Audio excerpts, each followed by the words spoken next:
पिछले कुछ महीनों में चीन के लिए कुछ भी ठीक नहीं चल रहा है। एवरग्रांड के नेतृत्व वाले रियल एस्टेट संकट से लेकर वावे जैसे तकनीकी दिग्गजों के पतन, निर्यात में गिरावट और वैश्विक आपूर्ति श्रृंखलाओं में व्यवधान से लेकर नवीनतम बिजली संकट तक सब कुछ शी जिनपिंग के साम्राज्य के खिलाफ चल रहा है। TFI पर आपका स्वागत है। मैं महिमा पांडे आपको बताने जा रही हूँ चीन के बारे में, जहाँ पावर संकट के कारण त्राहिमाम मचा हुआ है।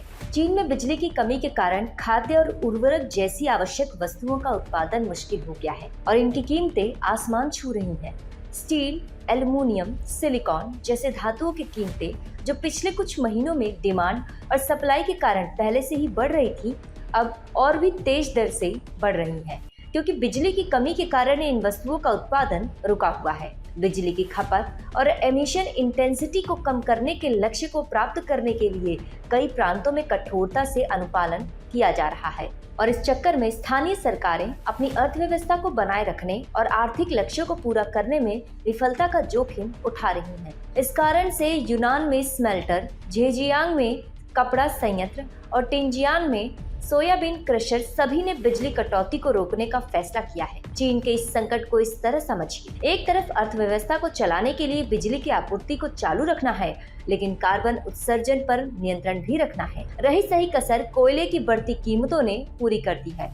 पिछले एक सप्ताह में चीनी कोयला की कीमतों में जो उछाल आया है वो चीन की नीतियों के कारण ही आया है। पहले चीन ने ऑस्ट्रेलियाई कोयले के आयात पर प्रतिबंध लगा दिया था, जो दुनिया के सबसे बड़े आपूर्तिकर्ताओं में से एक है। चीन में 2/3 से अधिक बिजली का उत्पादन कोयले से किया जाता है और अब उसे कोयले की डिमांड को पूरा करने के लिए रूस, दक्षिण अफ्रीका और दक्षिण पूर्व एशियाई देशों जैसे अन्य स्रोतों से महंगा कोयला खरीदने के लिए मजबूर होना पड़ रहा है। ब्रेमर ACM शिप ब्रोकिंग के ड्राई कार्गो रिसर्च एनालिस्ट अभिनव गुप्ता ने कहा, देश में कोयले की कमी को देखते हुए हम उम्मीद कर सकते हैं कि चीन अपनी खरीद गतिविधि में तेजी लाएगा और इसका अधिकांश हिस्सा दक्षिण पूर्व एशियाई बाजारों से निकटता के कारण आने की संभावनाएं हैं।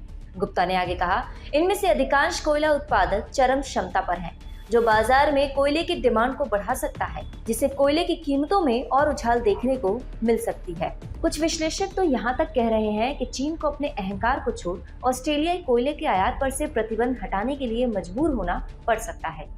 बेंचेरो कोस्टा एंड कंपनी के शोध प्रमुख राल्फ ने कहा, बीजिंग निश्चित रूप से ऑस्ट्रेलियाई कोयले के आयात पर प्रतिबंध को कम करने का फैसला कर सकता है। हालांकि यह राजनीतिक रूप से अनुकूल नहीं होगा, परंतु इससे कोयले का अधिक आयात किया जा सकेगा और घरेलू कोयले की कीमतों पर दबाव कुछ कम होगा।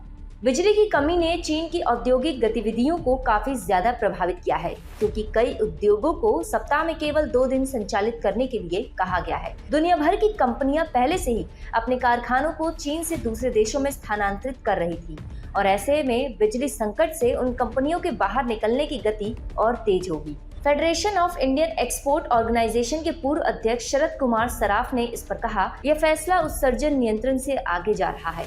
इससे कच्चे माल का आयात करने वालों को नुकसान होगा। शुरुआत में अत्यधिक ऊर्जा खपत वाले केवल 3 प्रांत थे जो बिजली की कटौती का सामना कर रहे थे, लेकिन अब यह चीन के 20 प्रांतों में फैल गया है। कुछ उद्योगों को एक सप्ताह में केवल 2 दिन काम करने के लिए कहा गया है। यह चीनी अर्थव्यवस्था को तो प्रभावित करेगा ही और दुनिया भर में भी इसका व्यापक असर होगा। चीन में बिजली से लेकर रियल एस्टेट तक उत्पादन में व्यवधान और उथल पुथल के साथ कम्युनिस्ट पार्टी के नियामक कार्रवाई से चीन की दुनिया के कारखाने वाली छवि को नुकसान पहुंचेगा।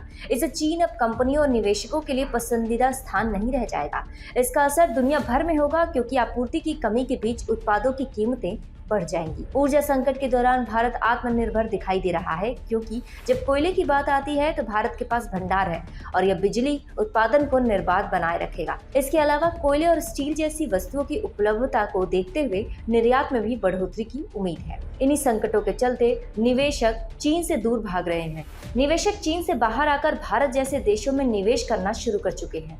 बटरफ्लाई इफेक्ट और महंगे चीनी मजदूरों की वजह से निवेशक अपना पैसा वापस खींच रहे हैं। जिससे चीन का आर्थिक संकट और गहरा होता जा रहा है। चीन के विकास को दशकों से क्रेडिट और कार्बन द्वारा बढ़ावा दिया गया है और बीजिंग अंततः इसे बदलने के लिए गंभीर हो रहा है। क्या चीन की अर्थव्यवस्था इस तरह के कठोर हस्तक्षेप को बनाए रख सकती है, यह देखा जाना बाकी है। लेकिन अभी तो चीन पर जो आर्थिक संकट है वो दूर दूर तक हटने का नाम नहीं ले रहा है। चीन के अलावा यूरोप और अमेरिका भी ऊर्जा संकट का सामना कर रहे हैं और आपूर्ति श्रृंखला में व्यवधान उन्हें बुरी तरह से प्रभावित कर रहा है। इस वैश्विक संकट के बीच भारत शांत और स्थिरता वाला बड़ा देश बना हुआ है और ये दुनिया भर की कंपनियों और निवेशकों के लिए निवेश और उत्पादन गंतव्य के रूप में भारत की स्थिति को और सकारात्मक रूप से प्रभावित करेगा।